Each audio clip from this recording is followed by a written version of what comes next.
আপনারা কি পুরীতে যাওয়ার প্ল্যান করছেন? সেখানে গিয়ে জগন্নাথ মন্দির দর্শনের সাথে সাথে আরও অন্যান্য দর্শনীয় স্থানগুলো কিভাবে ঘুরবেন সেই চিন্তা করছেন?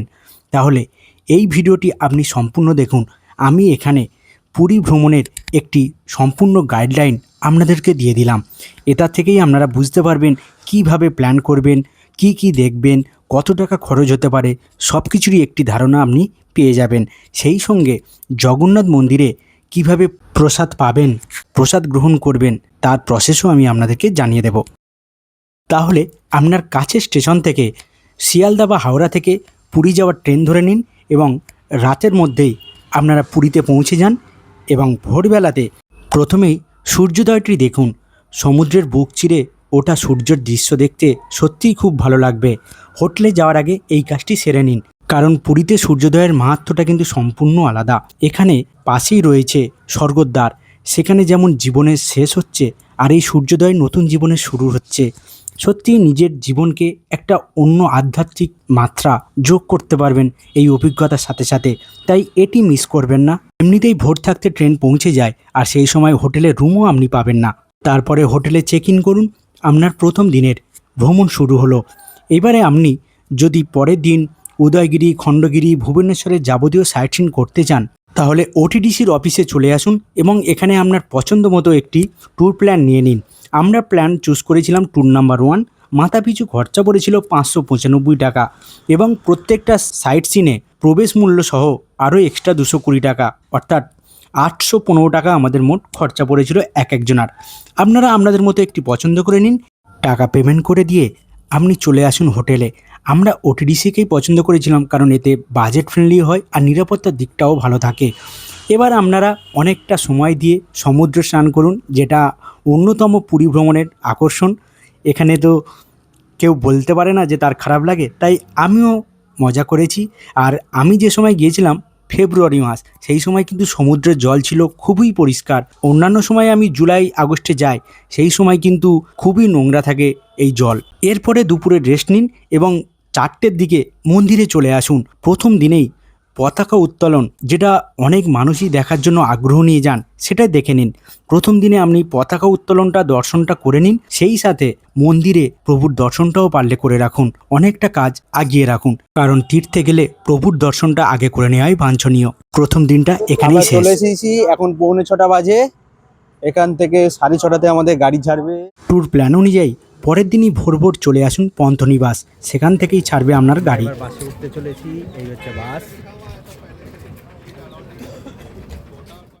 এখানে টিফিনটা করে নেবো। সকাল সকাল বের হয়েছি, কেউ টিফিন খায়নি। দেখি এখানে কি কি পাওয়া যায়। যেহেতু পন্থনিবাস থেকে ওটিডিসির বাস ছাড়ে ভোর 6টায়, তাই সকালে অনেকেই না খেয়েও চলে আসেন।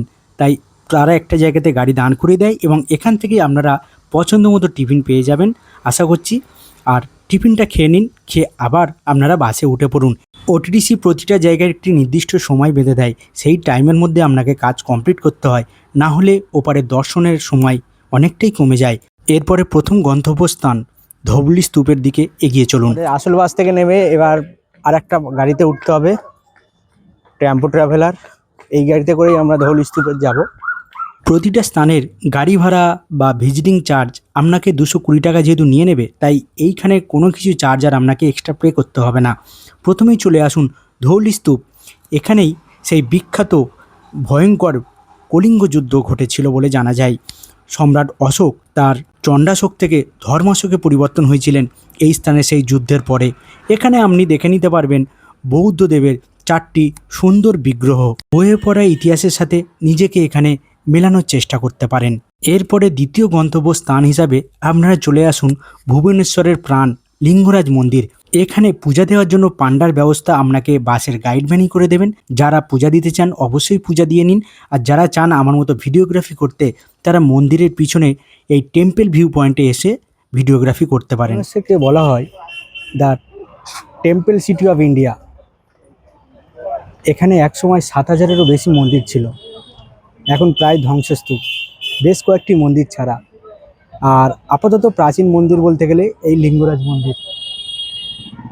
একমাত্র এই শিব মন্দিরে শিবলিঙ্গের ওপর চড়ানো হয় তুলসী পাতা, কারণ এখানে ভগবান শিব ও ভগবান বিষ্ণু একসাথে সহাবস্থান করছেন। এরপরে চলে আসুন অন্যতম ঐতিহাসিক স্পট উদয়গিরি ও খণ্ডগিরি গুম্ফা দেখতে।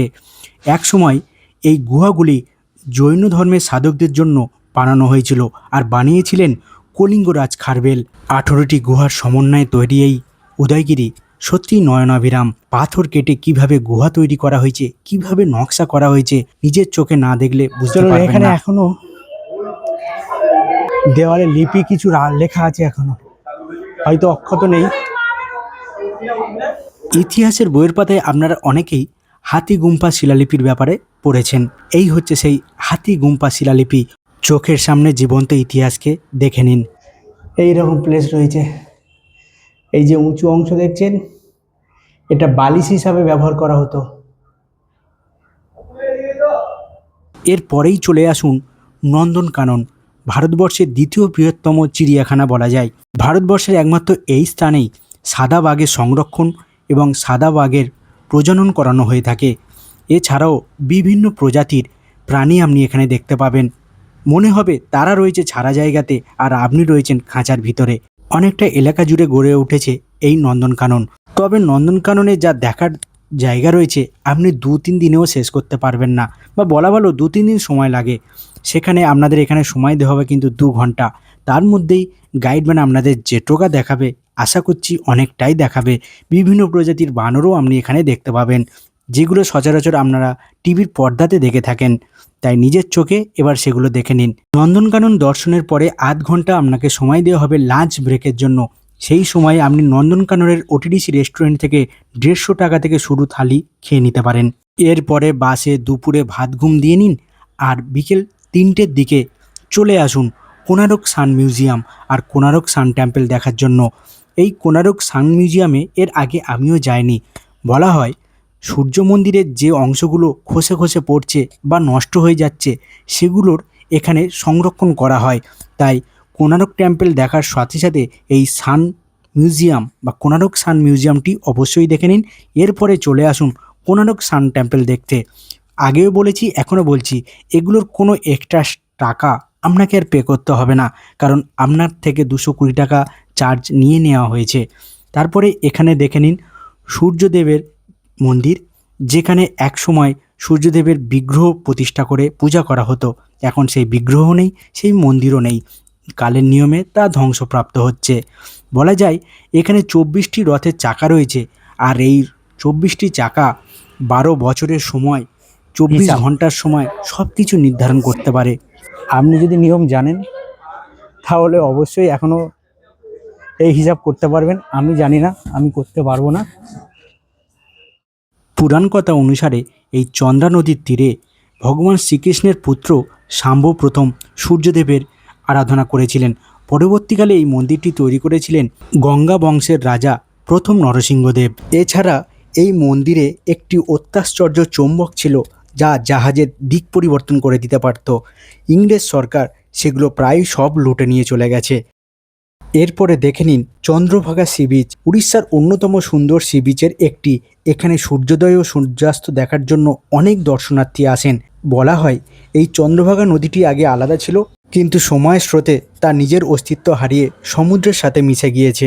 এই চন্দ্রভাগা নদীতেই সুমন্য ঋষির কন্যা চন্দ্রাবতী আত্মহত্যা করেছিলেন। সেই চন্দ্রাদেবীর স্মৃতিরক্ষার্থে এই নদীর নাম হয় চন্দ্রভাগা। এর সাথেই এখানে দেখে নিন রামাচণ্ডী টেম্পল। এটি মা দুর্গার একটি রূপ। এই মন্দিরে পূজা করা হয়, তার সঙ্গে রয়েছে একটি শিব মন্দির। এটা দেখার পরেই আপনারা চলে আসুন স্যান্ডার্ড একাডেমি। আজকের দিনের মতো ওটিডিসির সাথে এটাই আপনাদের শেষ দর্শন।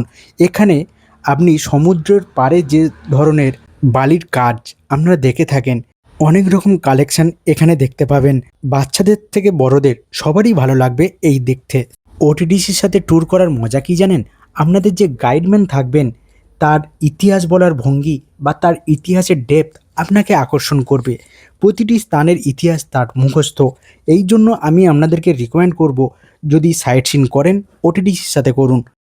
এখন সকাল 5:30 আর আমরা চলে এসেছি শ্রী মন্দিরের সামনে, কিন্তু সকালে ভিড়টা অনেকটাই বেশি। তৃতীয় দিন ভোরবেলা আপনারা চলে আসুন মন্দিরে পূজাটা দিয়ে নিন। যদি পান্ডা থাকে পান্ডার সাথেই পূজাটা দিন। আর সকালবেলা এই কারণেই বলছি, সকালবেলা প্রভুকে আপনারা কাছে থেকে দর্শন করতে পারবেন। এরপরে মন্দির থেকে ফেরার পথে আপনারা সিদ্ধবকুল মঠ দেখে নিন, রাধাকান্ত মঠ দেখে নিন। এই মঠগুলো শ্রীচৈতন্য মহাপ্রভুর সঙ্গে জড়িত। এই সিদ্ধবকুল মঠে শ্রীচৈতন্য মহাপ্রভুর নিজে হাতে বসানো বকুল গাছটি আজও বেঁচে রয়েছে। অনেকে এখানে তার মনোকামনা পূরণের হেতু ঢিল বেঁধে যান।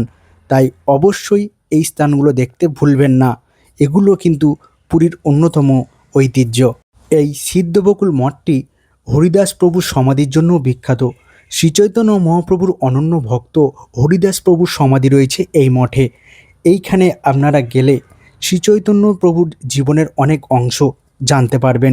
তার সরবুজ মূর্তি বা বিগ্রহ সেটাও দেখতে পাবেন। এরপরে চলে আসুন পুরুষোত্তম মঠ। এই পুরুষোত্তম মঠটি দেয়াল চিত্রের জন্য আপনাকে আকর্ষণ করবে। প্রতিটি লীলা কাহিনী প্রভু শ্রীকৃষ্ণের এখানে দেয়াল চিত্রের মাধ্যমে ফুটিয়ে তোলা হয়েছে। তার সঙ্গে শ্রীচৈতন্য মহাপ্রভুরও অনেক জীবন লীলা এখানে দেয়াল চিত্রের মাধ্যমে ফুটিয়ে তোলা হয়েছে। এরপরেই চলে আসুন টোটা গোপীনাথ মন্দির। বলা হয় এই টোটা গোপীনাথ মন্দিরেই শ্রীচৈতন্য মহাপ্রভুর সমাধি রয়েছে, তবে এ ব্যাপারে আমি নিশ্চিত নই, তাই বলতে পারবো না। এটি শ্রীচৈতন্য মহাপ্রভুর অন্যতম ভক্ত গদাধর পণ্ডিতের মঠ নামেও বিখ্যাত। এরপর হোটেলে ফিরে আসুন এবং বিকেলবেলা আবার বেরিয়ে পড়ুন। প্রথম পয়েন্ট হিসাবে আমরা চলে এসেছি বিপত্তারিণী চণ্ডীবাড়ি। দেখাচ্ছি। কোথায় জুতো রাখবা? যাত্রার প্রথমেই মা বিপত্তারিণীর কাছে দেখা করে দর্শন করে তবে এগিয়ে যাওয়াই ভালো। থেকে মাকে এখন পিছনের দিকে একটা স্থানে রাখা হয়েছে। আচ্ছা কালকে হলে 8 দিন হবে, পরশু থেকে আচ্ছা আচ্ছা আচ্ছা আচ্ছা। প্রণাম করে নাও। শিবরাত্রির 8 দিন মাকে এখানে পূজা করা হয় ভিড়ের জন্য। বক্সে দিয়ে দাও, বক্সে দিয়ে দাও। চরণামৃত চলে এসো, প্রসাদটা নিয়ে এসো। বিকেলবেলার এই সাইট সিনটির জন্য মাথাপিছু 100 থেকে 120 টাকা আপনার খরচা পড়বে। চণ্ডীবাড়ির পরে আপনারা চলে আসুন গুপ্ত বৃন্দাবনে। এখানে ভগবান শ্রীকৃষ্ণের অনেক লীলা, বৃন্দাবনের যেসব লীলাগুলি তিনি করেছেন সেগুলি এখানে বিভিন্ন বিগ্রহের মাধ্যমে প্রতিফলিত করা হয়েছে। আমরা একে গুপ্ত বৃন্দাবন বললেও আসলে এই মঠটির নাম গৌর বিহার। বলা হয় শ্রীচৈতন্য মহাপ্রভু মাঝে মধ্যে এখানে বেড়াতে আসতেন এবং ধ্যানে মগ্ন হতেন। এই মঠগুলি এখনও পর্যন্ত কিন্তু নতুন নতুন বিগ্রহ তৈরি করা চলছে।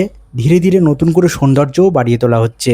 তাই প্রতিনিয়ত আপনারা নতুন নতুন কিছু দেখতে পাবেন। যারা আমার বৃন্দাবন ভ্রমণ পর্ব দেখেননি তারা চ্যানেলে গিয়ে দেখে নিতে পারেন। বৃন্দাবন সম্বন্ধে অনেক তথ্য পেয়ে যাবেন। এরপরে আপনারা দেখে নিন ওমকারেশ্বর টেম্পল। 108টি শিবলিঙ্গের সমাহারে তৈরি এই ওমকারেশ্বর মন্দির। প্রথমবার যখন গিয়েছিলাম অনেক কিছু ছিল না, এখন নতুন নতুন অনেক কারুকার্য করা হচ্ছে, অনেক মন্দিরের সংখ্যাও বাড়ানো হচ্ছে। সত্যি আপনাদের দেখতে ভালো লাগবে। বিভিন্ন লিঙ্গের বিভিন্ন মন্দিরে কি নাম রয়েছে সেগুলো আপনি এখানে দেখতে পাবেন। অনেকে এটি ধর্মের চাকা ভেবে ঘোরাতেও পারেন। সেই সঙ্গে নতুন করে তৈরি হওয়া এই পদ্মনাভ স্বামী মন্দিরটিও দেখে নেবেন, যেটি ওমকারেশ্বর টেম্পলের সাথেই যুক্ত। এটি কিন্তু নতুন, এর আগে আমিও দেখিনি। তারপরে এখানে প্রসাদ দেওয়া হয় প্রতিদিন বিকালে, সেই প্রসাদও আপনারা গ্রহণ করুন। এরপরে চলে আসুন নরেন্দ্র সরোবর বা চন্দন সরোবর। ভগবান জগন্নাথ দেবের যখন চন্দন যাত্রা হয় সেটা এই স্থানেই হয়। আর চন্দন যাত্রার সময় এই জলেই ভাসে জগন্নাথ দেবের চন্দন চর্চিত নৌকা।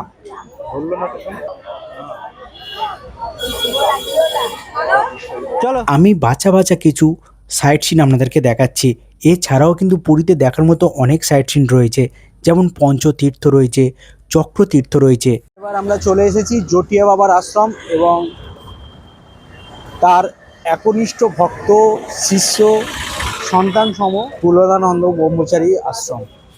বিজয়কৃষ্ণ গোস্বামী ওরফে জটিয়া বাবা আমাদের সবার কাছে অত্যন্ত শ্রদ্ধেয় একজন সাধক। তিনি ভক্তি পথে নতুন মাত্রা জুগিয়েছিলেন, ভক্তি পথে প্রভুকে পেয়েছিলেন। তিনিও জগন্নাথ প্রভুর দর্শন হেতু শ্রীচৈতন্য মহাপ্রভুর মতো এই স্থানেই থেকে যান।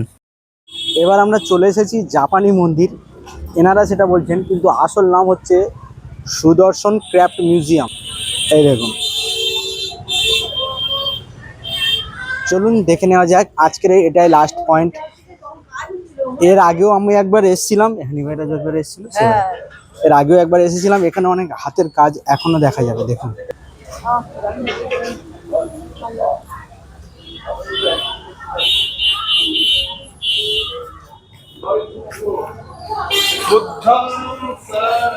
কৃষ্ণ কৃষ্ণ হরে হরে। এই যে বিগ্রহগুলি দেখছেন সবই সোনার তৈরি। এখানে সেলস কাউন্টার রয়েছে, আপনারা বিগ্রহ কিনতেও পারেন। এখন বন্ধ রয়েছে, যেটা দেখালাম। জানলা থেকে আপনাদেরকে দেখাচ্ছি, জানলা থেকে।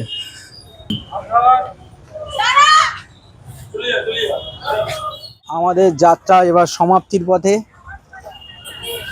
এবার আমরা আবার মঠে ফিরে যাব। হ্যাঁ, না না, তৃতীয় দিন ভোরে যেহেতু আমরা মন্দিরে পূজা দিতে গিয়েছিলাম, সেই সময় আমরা পান্ডাকে বলেছিলাম ভোগ আনার জন্য। প্রভুর মহাপ্রসাদ গ্রহণের জন্য আমরা এই সমস্ত ভোগের জন্য পান্ডাকে দিয়েছিলাম 1000 টাকা। এছাড়াও আপনারা মন্দিরের মধ্যে আনন্দবাজার ভোগ কমিটি থেকে 100 টাকা প্লেট হিসাবে আপনারা এই ভোগ গ্রহণ করতে পারবেন।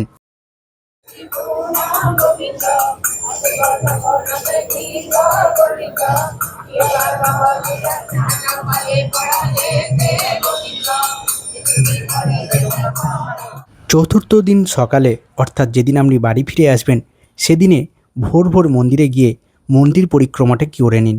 কথিত আছে জগন্নাথ দেবের দর্শনের সাথে এই মন্দির পরিক্রমা করলে অশ্বমেধ যজ্ঞের ফল লাভ হয়। দেখুন কি পাওয়া যায় কি না পাওয়া যায় সেটা আমি জানি না, তবে মনে অনেক তৃপ্তি আসে, মনে অনেক সম্পূর্ণতার ভাব আসে, এটুকু আমি বলতেই পারি। এই আধ্যাত্মিক মাহাত্ম্যর পথ চলা বলে বোঝানো যায় না। তাই যদি সময় থাকে, যদি মনে করেন, অবশ্যই পরিক্রমাটি করে নেবেন এবং নিজের আধ্যাত্মিক অভিজ্ঞতা বাড়িয়ে নেবেন। ভাঙা খাজা কিনেছি, সময়টা পেলাম ভালো খাজা 200 টাকা, 280 টাকা, 300 টাকা, 600 টাকা কেজি। আর ভাঙা খাজা 100 টাকা কেজি, আর স্বাদেও দুর্দান্ত। চতুর্থ দিন রাতে ট্রেন ধরে আবার আপনার বাড়ির উদ্দেশ্যে রওনা দিন। তাহলে এবার বলুন এই যাত্রায় আপনি কি পেলেন?